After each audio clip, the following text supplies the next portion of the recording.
हित के हैं। मुझे बताइए क्या करना चाहिए। हे प्रभु, जब मैं यज्ञ करता हूं तो ये राक्षसी आकर के उस यज्ञ को विध्वंस कर देती है। हे प्रभु, यद्यपि ये स्त्री है लेकिन छोड़ने के योग्य नहीं है। ये छोटे छोटे बच्चों को, ऋषियों को, देवताओं को सीधा का सीधा निकल जाती है। भगवान, इसको आप मार ही दीजिए। हे प्रभु, आप निर्भय होकर यज्ञ कीजिए, किसी प्रकार की चिंता न करें, हम आपकी यज्ञ की रक्षा में रहेंगे। हे प्रभु, रघुवंशियों में यह है कि वो स्त्री पर हाथ नहीं उठाते, लेकिन प्रभु इसको तो मार ही दीजिए। जैसे ही भगवान मारो महाराज, वो आ गई। ताड़का वो महाराज, वो है महाराज। भयंकर उत्पात करती हुई यही है। सारे वन को जलाती, भस्म करती, अग्नि अस्त्रों को साथ में ले। मारो महाराज, मारो।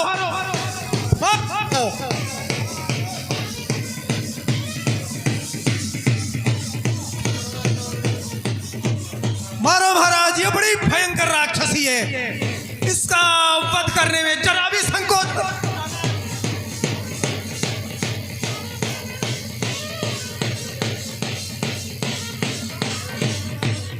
यह सुकेतु, हे प्रभु, इसको तो मार ही दो।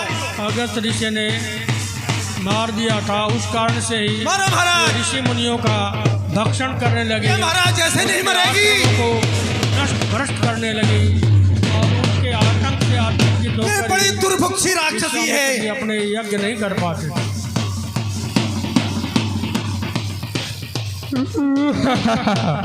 आ जाऊंगी, किसी को नहीं छोड़ूंगी, कच्चा चला जाऊंगी। मारो महाराज, मारो मारो। तुझे तो नहीं छोड़ूंगी, रुक जा, रुक जा। अरे कहाँ भाग रहा है? रुक, रुक, तेरी खैर नहीं।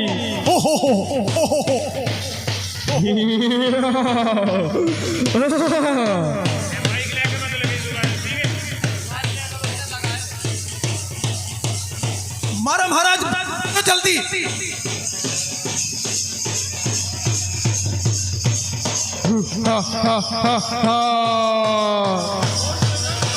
आ जाऊंगी, सबको बूंद डालूंगी।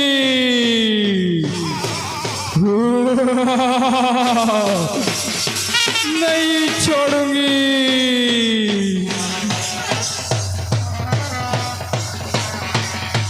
मारो महाराज, हम मार दो बस। मार ही दो। तू पहले, छोटे, तेरे को मारूंगी।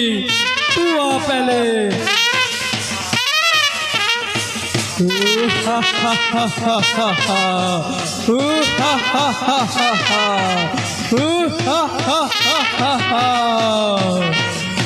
आजा, आजा, तुझे भी देख लूंगी। मारो महाराज, अब तो आजा, मारो। कच्चा चबा जाऊंगी महाराज, मारो महाराज, मारो मारो मारो। भगवान राम के बाणों से ताड़का नाम की राक्षसी का कर दिया काम। और भगवान आ जाओ महाराज, आश्रम में चलो। आश्वस्त किया कि हे भगवान गुरुदेव, आप निर्भय होकर के यज्ञ कीजिए। आ जाओ महाराज। ताड़का नाम की राक्षसी का वध कर दिया गया है। आ जाओ। हे गुरुदेव, ओए भगवान, आ जाओ, आ जाओ प्रभु। लगे ताड़का का हे प्रभु, अब मैं पता निश्चित लगा कि मेरी माता का वध कर दिया गया है, तो वो चला यज्ञ जलाओ। यज्ञ विध्वंस करने के लिए आया। बाजा ओम भूर्भुवस्वः तत्सवितुर्वरेण्यं भर्गो देवस्य धीमहि यज्ञ पात्रों धियो को यो न प्रचोदयात्।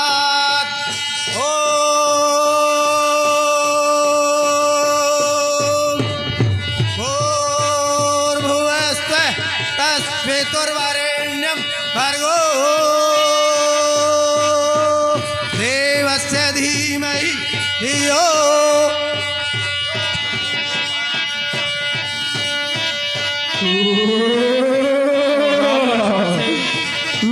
हे महाराज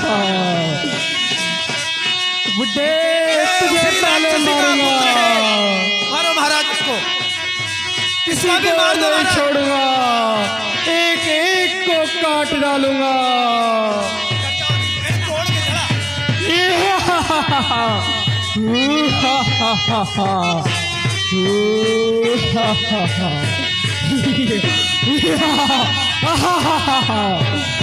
कच्चा चबा जाऊंगा, किसी को नहीं छोड़ूंगा।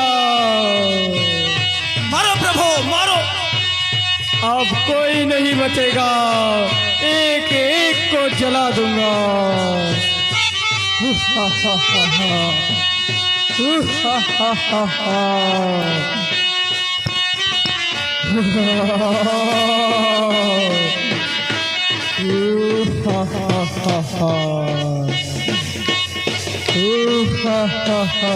मारो महाराज, ये राक्षस भी बड़ा खरा, बहुत खतरनाक है।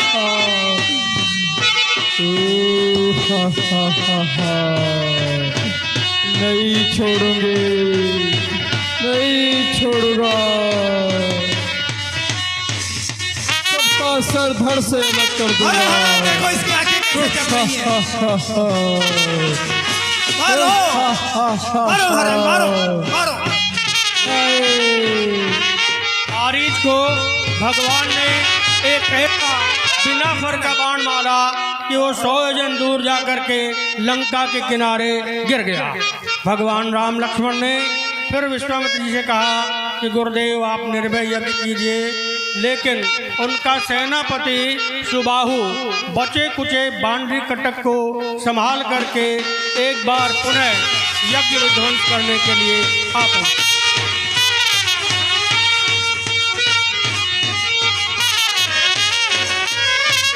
ओम भूर्भुवस्सुः तत्सवितुर्वरेण्यं भर्गो देवस्य धीमहि धियो यो न प्रचोदयात्। ओम भूर्भुवस्सुः तत्सवितुर्वरेण्यं भर्गो देवस्य धीमहि धियो यो न प्रचोदयात्। स्वाहा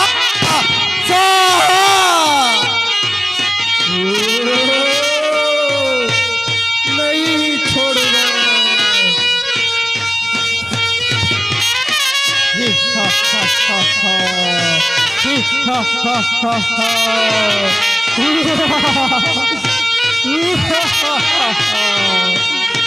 काट दूंगा, एक एक को काट दूंगा,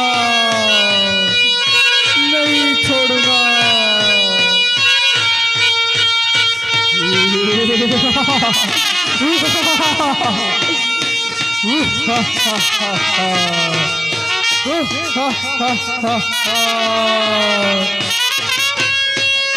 अब कोई नहीं बचेगा, सबको मार डालूंगा। इसको भी मारो महाराज। एक एक को देखूंगा। मारो महाराज, इसको मारो।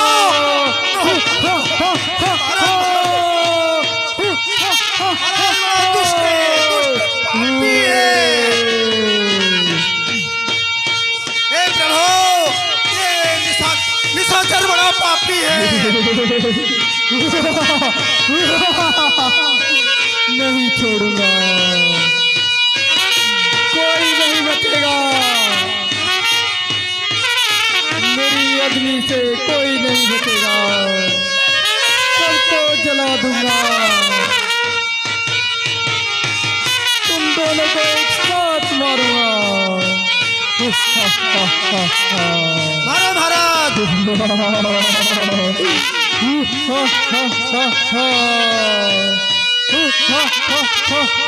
महाराज इधर से।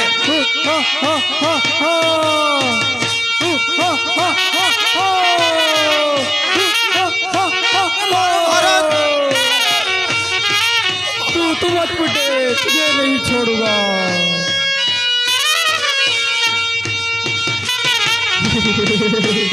अरे दुष्ट!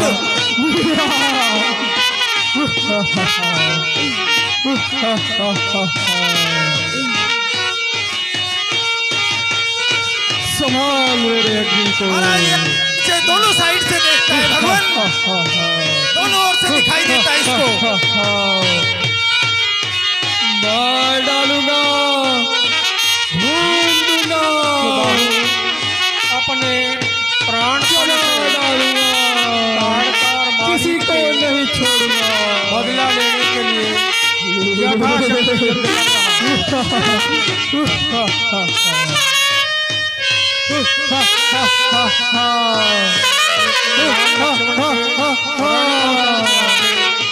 उनकी बात नहीं चल रही।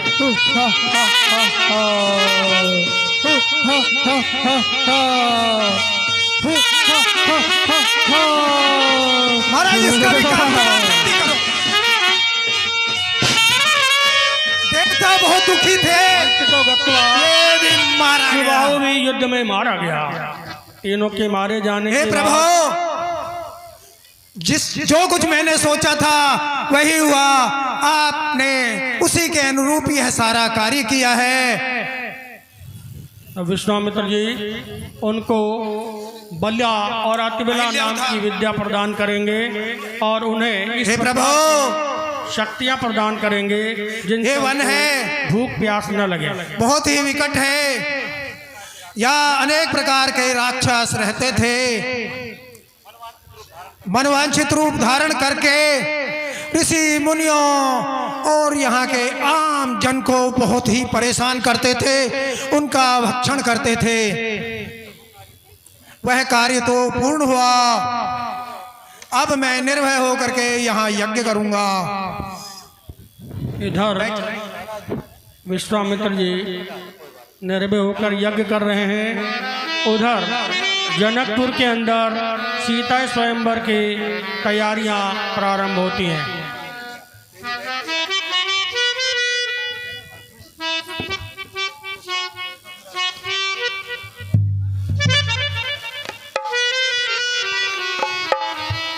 राजा जनक ने सीता स्वयंवर का अवसर निकट जान करके देश देशांतर के राजाओं के पास पत्रिका भेजी। उसी क्रम में मुनि विश्वामित्र के पास भी उन्होंने अपने पुत्री के स्वयंवर की सूचना देने की पत्रिका। हे प्रभु श्री राम,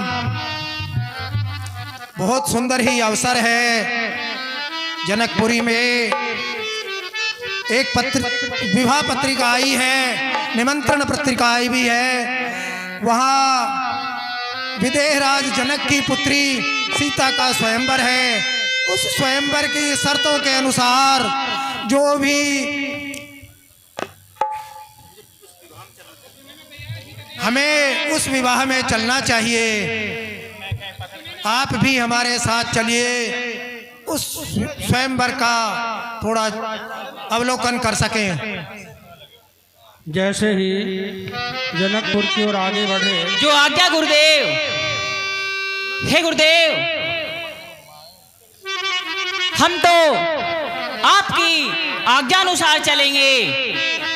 मेरा धर्म, मेरा कर्म आपकी सेवा है। आगे बढ़े तो उन्हें एक निर्जन आश्रम दिखाई दिया। भगवान राम गुरु विश्वामित्र से पूछते हैं, हे गुरुदेव, इस आश्रम के निर्जन होने का कारण क्या है और ये जो शिला जैसी पड़ी हुई है ये कौन है? हे गुरुदेव, यह तो बड़ा ही विचित्र स्थान है। यहाँ दूर दूर तक न तो कोई पशु पक्षी दिखाई देते हैं, न ही पेड़ पौधे हैं। यह निर्जन वन, और इस निर्जन वन में यह पत्थर की शिला। हे गुरुदेव, इसका क्या भेद है? गौतम नारी श्राप वश उपल देह धरि धीर, चरण कमल रज चाहती, कृपा करहु रघुवीर। हे प्रभु, यह एक बहुत ही दर्दनाक कहानी है। यह जो आपको निर्जन स्थान दिख रहा है वो किसी समय में बहुत ही फूलित प्रफुल्लित आश्रम था। यहाँ गौतम ऋषि निवास करते थे, उन्हीं का आश्रम था। यह बड़ा रमणीक आश्रम था, लेकिन गौतम ऋषि के श्राप के कारण यह स्थान निर्जन हो गया। अब यहाँ कुछ भी नहीं है। यहाँ के पेड़ पौधे, फूल फल, बहुत बड़े बड़े देवालय, सब कुछ नष्ट हो गए। हे प्रभु, ये जो आप शिला देख रहे हैं, यह गौतम की नारी अहिल्या है, जो उनके श्राप के कारण पत्थर की बनी हुई है। यदि आपके चरणों की रज धूल इनको मिल जाए तो हे प्रभु, इनका उद्धार हो जाएगा। बहुत अच्छा गुरुदेव, यदि मेरी रज से किसी पत्थर की शिला का उद्धार होता है तो मैं ये कार्य अवश्य करूंगा। हाँ प्रभु श्री राम, आप इसी को योग्य हैं। जैसी चरणों से स्पर्श करते हैं अहिल्या का उद्धार हो जाता है, और भगवान से प्रार्थना करना। पर सद पद पावन शोक न सावन, प्रगट भाई तप पुंज साही, देखत रघुनायक जन सुखदायक, सन्मुख होई कर जोर रही, अति प्रेम अधीरा पुलक शरीरा, मुख नहीं आवन वचन कही, अतिशय बड़ भागी चरणन लागी, जुगल नयन जलधार भई, मुनि श्राप जो दीना अति भल कीना, परम अनुग्रह मैं जाना, जय कहूँ भरी लोचन भव भय मोचन, यही लाभ शंकर माना, बिनती प्रभु मोरी मैं मति घोरी, नाथ न मांगहु वरदाना, पद कमल परागा रस अनुरागा, मम मन मधुप करहि माना, त्राहि माम त्राहि माम त्राहि माम।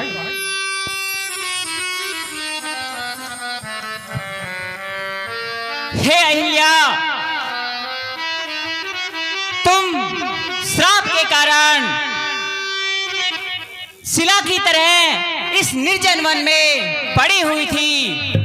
जाओ, तुम अपने पति के पास जाओ, वो तुम्हें अवश्य स्वीकार करेंगे।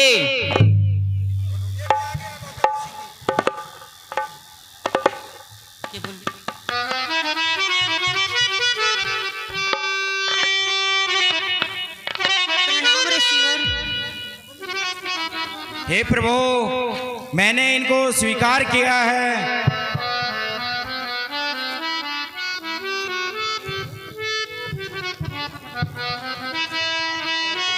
अहिल्या का उद्धार करने के बाद जनकपुर के निकट आकर के बाहर एक रमणीक आश्रम देख करके ऋषि विश्वामित्र राजकुमारों के साथ रुक गए। इधर जैसे ही जनक जी को पता लगा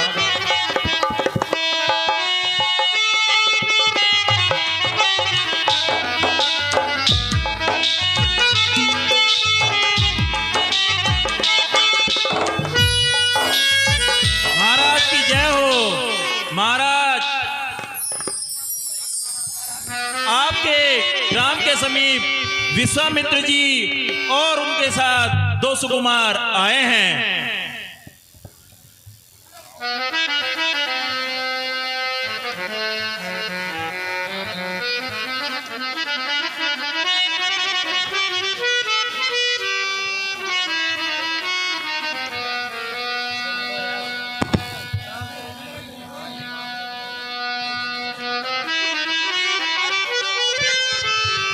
कहो सुमंत, क्या कहना चाहते हो? महाराज, हमारे ग्राम की सीमा में विश्वामित्र जी और उनके साथ 2 सुकुमार आए हैं। उन्हें आदर के साथ दरबार में ले आओ। जो आज्ञा महाराज।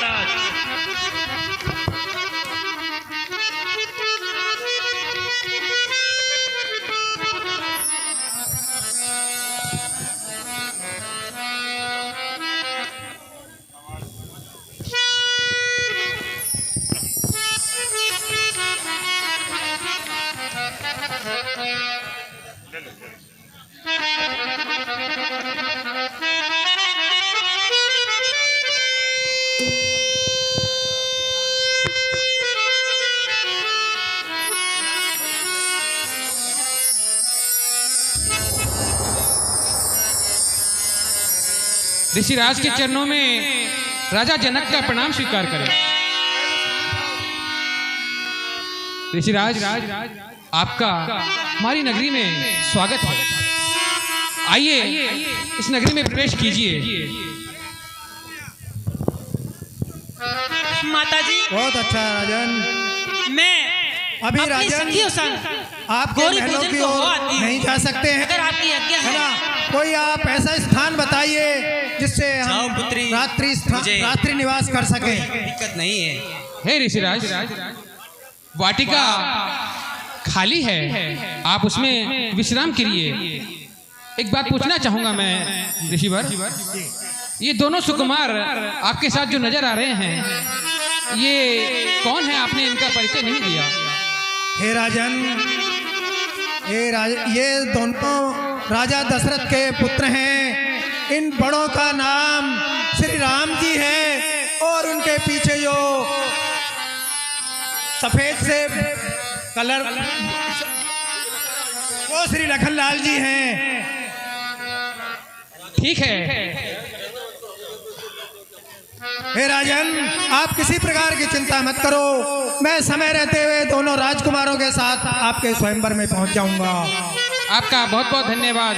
अब आप कुटी में पधारिए। जाओ पुत्री, तुम पूजन के लिए जाओ। यो आज्ञा माताजी। चलो सखी, पूजन को चलते हैं।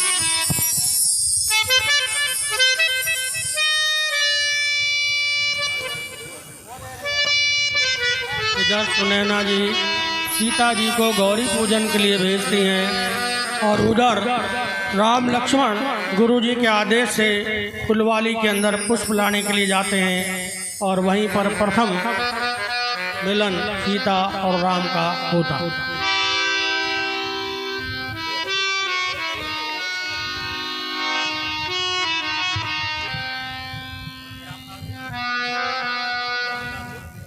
हे रामलाल जी, प्रातःकाल होने को आया है, मुझको पूजा अर्चना करनी है। आप पुष्प वाटिका से पुष्प ले आइए जिससे मैं श्री भगवत का भजन कर सकूं एवं स्नान के बाद मैं श्री चरणों में उन पुष्पों को चढ़ा सकूं। बहुत अच्छा गुरुदेव, हम ऐसा ही करेंगे।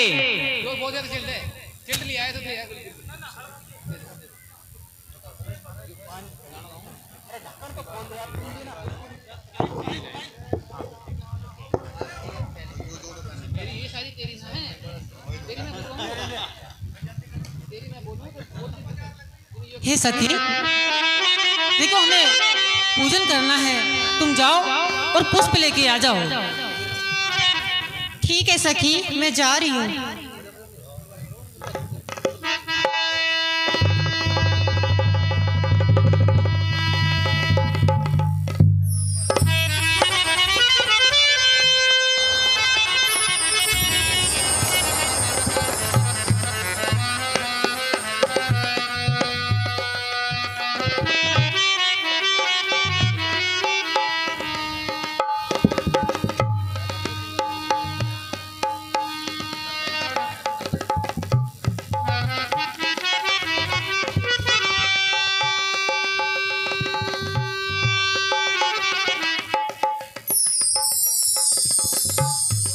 इतना लगा दिया, तुम कहाँ थी?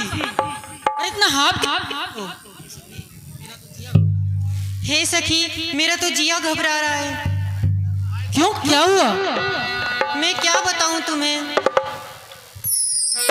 मैं बहुत ही सुंदर चीज देख के आ रही हूँ, मेरे नयन वहीं टिके हुए हैं। ऐसी कौन सी सुंदर चीज है जो तुम देख के आई हो? हे सीते, मैं आपको दिखाती हूँ, वो देखो कितना हाँप रही है। ऐसा क्या दिखा रही है? सुन सुन कर तेरे वचनों को हम मुझ में उत्साह जागता है। इस रंग मंच के पर्दे पर कुछ नाटक नया भासता है। हाँ मैं वारी मेरी शपथ तुझे सच्ची सच्ची बतला दे, तू चक्कर में डाल रही है क्यों? तो मुझे दिखला दे तू। ये सखी, मुझे ऐसे चक्कर में मत डाल। कौन है तो दिखा मुझे। हे सीते, वो देखो पेड़ों की ओट में कितने सुंदर राजकुमार है। एक का नाम राम है, एक का रंग श्याम है, गौरवर्ण है। कितने सुंदर लग रहे हैं।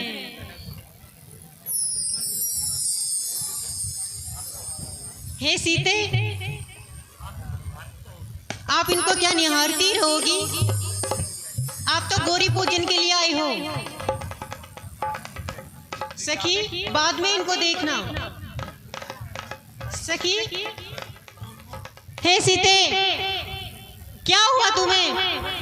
अरे सीते, जानकी, अरे हाँ हाँ सखी,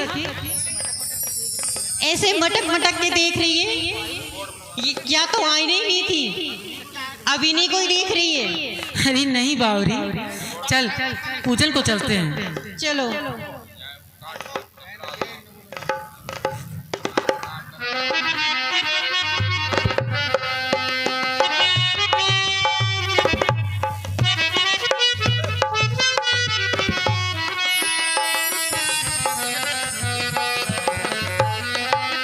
हे तात लक्ष्मण,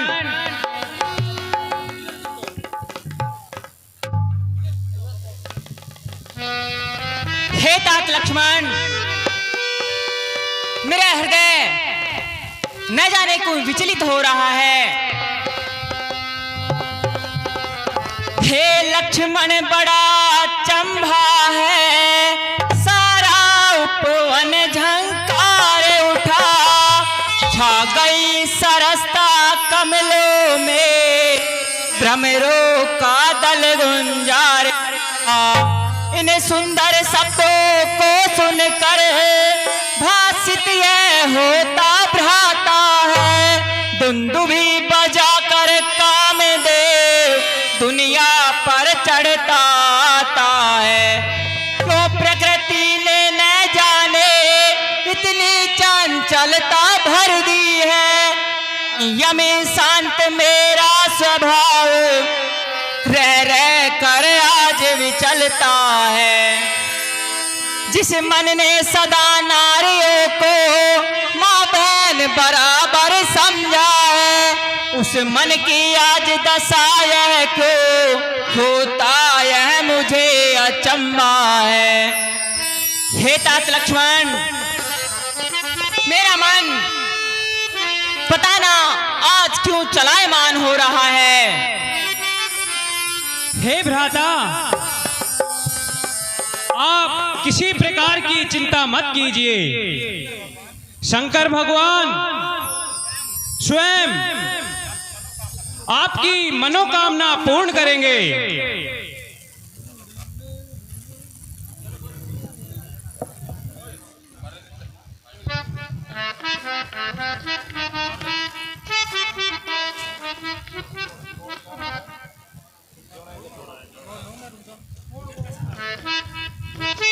गौरी पूजन का समय हो गया सखी, चलो हम पूजन कर लेते हैं। ठीक है। जय जय जय गिरिराज किशोर